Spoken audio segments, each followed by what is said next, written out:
مصر کے بادشاہ کو فرعون کہا جاتا تھا، جو بھی ہوتا تھا بادشاہ، اس لیے بہت سارے فرعون گزرے ہیں، لیکن قرآن نے جس کا واقعہ بیان کیا یہ وہ فرعون تھا جو بنی اسرائیل کو جس نے غلام بنا لیا تھا اور بہت طاقتور بادشاہ تھا۔ تو بنی اسرائیل کو پھر فرعون سے نجات ملی، صحیح ہے۔ پھر اللہ نے بنی اسرائیل سے کہا کہ اللہ نے فرعون کو تو خود غرق کر دیا، اب تمہارے پاس ایک حکومت آئی ہے، ریاست آئی ہے، اللہ کی کتاب بھی آ گئی، اب تم جہاد کرو، اب تم اپنے پرانے وطن جاؤ۔ وہاں قوم عمالقہ کا قبضہ ہو گیا ہے، جہاں سے یعقوب علیہ السلام کو نکالا گیا تھا نا، بیت المقدس۔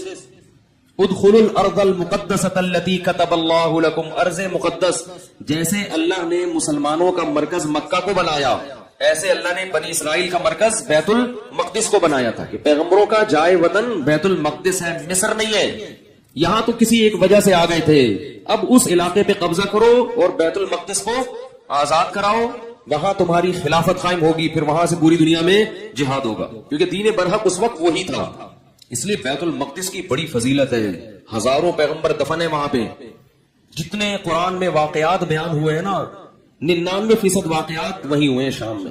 حضرت مریم کا بچے کی ولادت، عیسیٰ علیہ السلام کی تقریر، پھر موسیٰ علیہ السلام، زکریا علیہ السلام کا محراب میں کھڑے ہو کر اللہ سے اولاد کی دعائیں مانگنا، یہ سارے ادھر ہی ہوئے ہیں واقعات، یہ تاریخی واقعات ہیں۔ جو لوگ جاتے ہیں تو بیت المقدس جا نہیں سکتے، بڑی زبردست جگہ ہے، اگر اللہ کسی کو توفیق دے تو وہ جائے ضرور، ان جگہوں کی زیارتیں کرے۔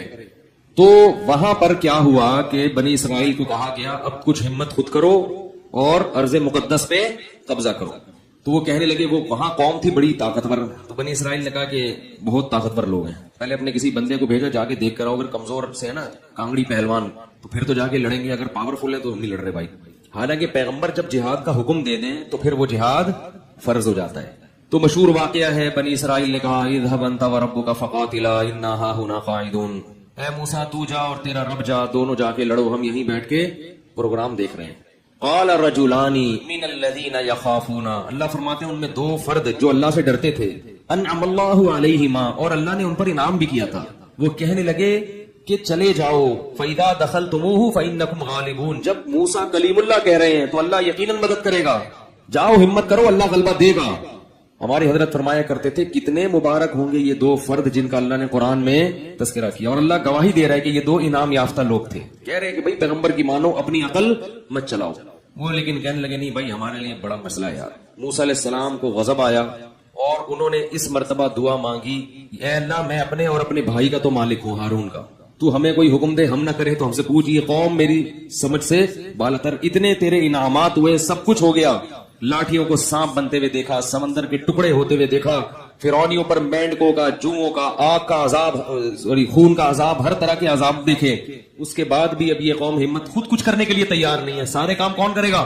اللہ ہی کرے، بس آسمان سے کم ہمت۔ تو ففرق بینی وبین القوم الفاسقین، میرے اور اس فاسق قوم کے درمیان اب جدائی ڈال دے، میں نہیں رہ سکتا ان کے ساتھ۔ بہرحال کچھ عرصہ موسیٰ علیہ السلام رہے، وادی تیہ میں اس قوم کے ساتھ۔ اللہ نے کہا کہ اب یہ 40 سال تک یہ علاقہ فتح نہیں ہوگا، 40 سال تک نہیں، یہ میدان میں گھومتے رہیں گے بس۔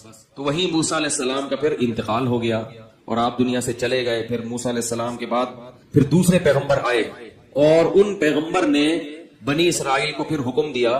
بنی اسرائیل خود کہنے لگے کہ ہمیں آپ جہاد کا حکم کیوں نہیں دیتے ہیں بھائی، ہم بھی کچھ علاقہ فتح کریں، ٹھیک ہے، اور ہمیں ہمارے گھروں سے نکالا گیا اور ظلم کیا گیا۔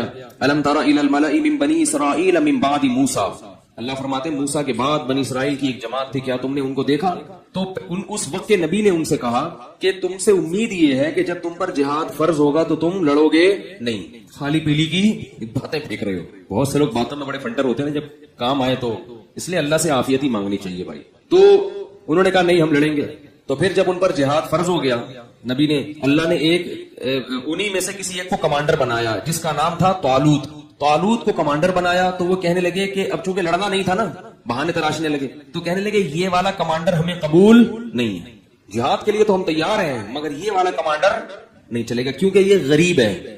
دولت مند آدمی کو ہمیشہ غریب آدمی کی اتباع سے آر محسوس ہوتی ہے۔ تو طالوت جو تھے نا وہ غریب تھے، اور ان کو پیغمبر نے کیا بنا دیا؟ کمانڈر، اور کہا کہ یہ میں نے اللہ کے حکم سے بنایا ہے لہذا مانو۔ انا یکون لہ الملک علینا، یہ کہاں سے امیر ہو گیا بھائی؟ نحن احق بالملک منہ، ہم زیادہ حقدار ہیں، ہم میں سے کسی کو بناؤ، ہم میں جو ہے نا بڑے بڑے قوم کے سردار۔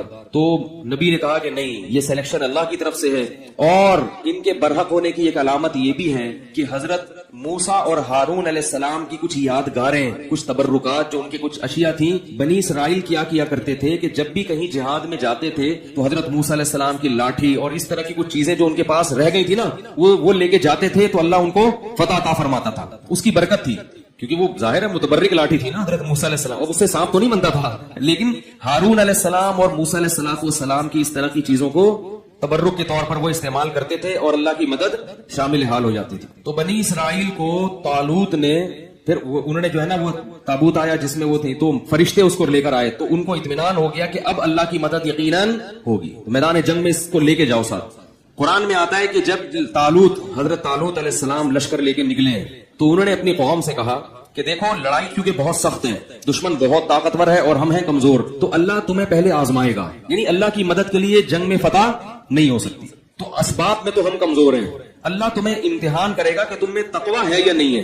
اس امتحان میں کامیاب ہو گئے تو جو کامیاب ہوں گے ان کو تو فتح ملے گی، اور جو اس امتحان میں کامیاب نہیں ہوئے وہ کیا کھائیں گے؟ شکست کھا کے بھاگ جائیں گے، وہ لڑنے کی طاقت نہیں رہے گی. اور وہ امتحان یہ ہے کہ تمہیں پیاس لگے گی مگر نہر میں سے کسی نے پانی بولو بھائی نہیں پینا. پیاس لگے گی، یہ پیاس بعد میں ختم ہو جائے گی، مگر اس وقت اللہ نے امتحان لیا ہے کہ ایک آدھ چلو پینے کی اجازت ہے، پیٹ بھر کے پانی پینے کی اجازت نہیں. اس میں کامیاب ہوگا تو لڑنے کی طاقت بھی اللہ دے دے گا تمہیں. قرآن کہتا ہے جب وہ نہر پار کی ہے نا، فشربوا منہ الا قلیلا منهم، تھوڑے سے لوگ تھے جنہوں نے پانی نہیں پیا، پوری قوم نے پی لیا. اتنی اللہ نے نشانیاں دکھائی، سب کچھ کیا، مگر پھر بھی کیا کر رہے ہیں؟ پیٹ بھر بھر کے کہہ رہے ہیں دیکھا جائے گا یار، دیکھا جائے گا یار. اس کا نقصان کیا ہوا؟ اس گناہ کی نحوست کیا ہوئی کہ جب سامنے طاقتور لشکر دیکھا اور اس کا کمانڈر تھا جالوت، جو بڑا پہلوان جالوت تھا جیم کے ساتھ، بہت طاقتور بہت پہلوان. اس کو دیکھا اڑے بھائی اس کا قد دیکھو، اس کی باڈی دیکھو، ہے بھائی لگ رہا ہے کسی جم سے آ رہی ہے. اور یہ لوگ دیکھو اتنا بڑا لشکر. تو جنہوں نے پانی پیا تھا نا وہ کہنے لگے لا طاقت لنا اليوم بجالوت وجنودی، آج ہمارے پاس طاقت نہیں ہے جالوت اور اس کے لشکر سے لڑنے کی. یہ نہیں ہو سکتا بھائی. اس سے پتہ چلتا ہے گناہ کرنے سے ہمتیں پست ہو جاتی ہیں. اللہ کی نافرمانی کرنے سے کیا ہوتا ہے؟ ہمتیں پست. کچھ بھی نہیں کر سکتے دنیا میں اللہ کے لیے کچھ نہیں کر سکتے. پھر لا طاقت لنا اليوم بجالوت وجنودی قال الذين يظنون انهم ملاقو الله، اللہ فرماتے وہ لوگ جن کو اللہ سے ملاقات کی امید تھی کہ ایک دن اللہ کے سامنے کھڑے ہوں گے، اس کا ہمیں بدلہ مل جائے، وہ کہنے لگے کہ کم من فئۃ قلیلۃ، دیکھو کتنی ہی بار ایسا ہوا ہے کہ ایک چھوٹی سی جماعت کو اللہ نے بڑی جماعت پر غلبہ دیا ہے. ہمت کرو کیونکہ پیغمبر کے حکم پہ آئے ہیں ہم. خود سے جب آئیں گے تو دو رائے ہو سکتی ہے نا کہ بھائی صحیح کیا غلط کیا، تو اللہ کہہ رہا ہے تو غلط ہو ہی نہیں سکتا، اور اللہ نے ہمیں شکست دینے کے لیے تھوڑی بلایا ہے، تو اللہ غلبہ دے گا. تو اب جب لڑائی شروع ہوئی ہے تو اتنی زبردست انہوں نے دشمن نے حملہ کیا کہ قرآن کہتا ہے کہ یہ جو تھوڑے سے لوگ میدان جنگ میں ڈٹے نا، ان کو اندازہ ہو گیا کہ ہمارے قدم یہاں ٹھہر نہیں سکتے، ہم نہیں ٹھہر سکتے. تو اب اللہ سے دعا مانگ رہے ہیں ربنا افرغ علینا صبرا وثبت اقدامنا وانصرنا علی القوم الکافرین. کیسے عجیب الفاظ ہیں، اے اللہ ہم پر صبر کو انڈیل دے. انڈیلنا کسے کہتے ہیں؟ جیسے بالٹیاں بھر بھر کے پانی کسی کے اوپر انڈے، ایک تو ہوتا ہے نا ڈالنا. یہ نہیں کہہ رہے اے اللہ ہمیں صبر کی توفیق دے دے، نہ نہ نہ نہ، صبر کی توفیق تو چھوٹے موٹے غموں میں ہوتی ہے. یہاں تھوڑا سا صبر نہیں چاہیے، بہت مشکل ہے بھائی، لڑنا بہت مشکل ہے. تو کیا کر کے ہم پر صبر، افراغ عربی میں کہتے ہیں پانی کی سے بھرا ہوا ہو نا برتن میں، وہ پورا آپ کیا کر رہے ہیں کسی کے اوپر ایسے الٹتے، ایسے اللہ بالٹیاں بھر بھر کے ہمارے اوپر صبر کو ڈال تو. وثبت اقدامنا، اور ہمارے قدموں کو یہاں پر جما دے، یہاں پہ اکھڑنے نہ پائیں. ہم تجھ سے دعا مانگتے ہیں وانصرنا علی القوم الکافرین، اور ان کافروں پر ہمیں ہماری مدد کر. کیسا منظر ہوگا، اور اللہ کو اس طرح سے لڑنے والوں پر کتنا پیار آتا ہوگا. اس لیے یاد رکھو جہاد کی بہت بڑی فضیلت ہے اسلام میں. جہاد معمولی عبادت، جو بھی اپنے ملک کے لیے، اپنے دین اور مذہب کے لیے، اسلام کے لیے لڑتے ہیں، ملک کے لیے لڑنا اسلام ہی کے لیے لڑنا ہے کیونکہ اسلامی ملک ہے. تو جو بھی لڑتے ہیں ان کو معمولی مت سمجھا کرو. جان پیش کرنا اللہ کے سامنے یہ آسان کام نہیں ہے. تو وہ کیا کہنے لگے اے اللہ تو ہمیں قدم یہاں پہ جما دے اور ہم پہ صبر کو انڈیل دے. اللہ کی مدد آئی، وہ تھوڑے سے، کیونکہ اللہ نے اپنے دین کو باقی رکھنا ہے، یہ بھی ختم ہو جاتے ہیں تو بنی اسرائیل تو گئی. ایک قوم کو اللہ نے ہدایت دی تھی وہ بھی ختم، تو پوری دنیا تو گمراہ تھی. تو اللہ کام ایمان والوں ہی سے لیتے ہیں. بنی اسرائیل تھے بڑے نالائق، مگر تھے تو ایمان والے تو وہی تھے نا. تو بھائی جیسے مرضی ہیں، اللہ کیا کر رہے ہیں کہ بھائی ایمان والے تو یہی ہے نا، کافروں سے تھوڑی لوں گا کام. جیسے مرضی نالائق ہیں انہی میں سے نیک لوگ پیدا کروں گا. تو اللہ نے کیا کیا؟ اللہ فرماتے ہیں فَهَزَمُوهُمْ بِإِذْنِ اللَّهِ، اللہ کے حکم سے ان تھوڑے سے لوگوں نے ان طاقتور لوگوں کو شکست دے دی. جب شکست دی ہے تو انہی بنی اسرائیل میں ایک شخص تھے جن کا نام تھا داؤد، جو کمانڈر نہیں تھے اور نہ نبی تھے، ایک امتی کی حیثیت سے وہ میدان جنگ میں لڑ رہے تھے. وہ بھی ان تھوڑے سے لوگوں میں تھے. نہ صرف یہ کہ ان تھوڑے سے لوگوں میں، بلکہ ان تھوڑوں میں بھی جو انتہائی درجے کی بہادری دکھانے والے تھے ان میں سے تھے. انہوں نے ہدف بنایا تھا جالوت کو، جو سب سے زیادہ طاقتور. یہ بڑی بات ہوتی ہے نا. دیکھو اس زمانے کے دیندار لوگ کیسے ہوتے تھے یار. آج چھپکلی سے ڈرتے ہیں دیندار آدمی. آج دیندار آدمی کو چلانے کے لیے یہاں سے وہاں تک بولو نا انڈا بورڈ چلے جاؤ تو اس کا سانس پھولتا ہے.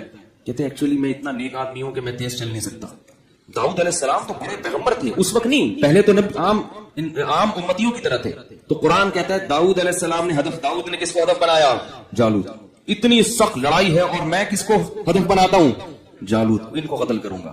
وقتل داؤد جالوت. اور داؤد علیہ السلام جالوت کو قتل کرنے میں کامیاب ہو گئے. لہذا فتح میں جیسے کھلاڑیوں میں کھیل جب ہوتا ہے نا تو ایک مین آف دی میچ ہوتا ہے کہ بھائی یہ ہے جس نے جتوایا ہے میچ. تو وہ جنگ جتوانے میں سب سے بڑا کردار کس کا تھا؟ داؤد کا. اللہ فرماتے ہیں آتاہ اللہ الحکمہ، اللہ نے آپ کو نبوت عطا کر دی. کیا عطا کر دی؟ نبوت. اور اس کے بعد سے کمانڈ کس کے پاس آ گئی؟ کیونکہ لڑنے کے لیے، کمانڈ کے لیے صرف نیک ہونا کافی نہیں ہے، جنگ کا تجربہ ہونا، بہادری ہونا یہ بھی بہت زیادہ ضروری ہے.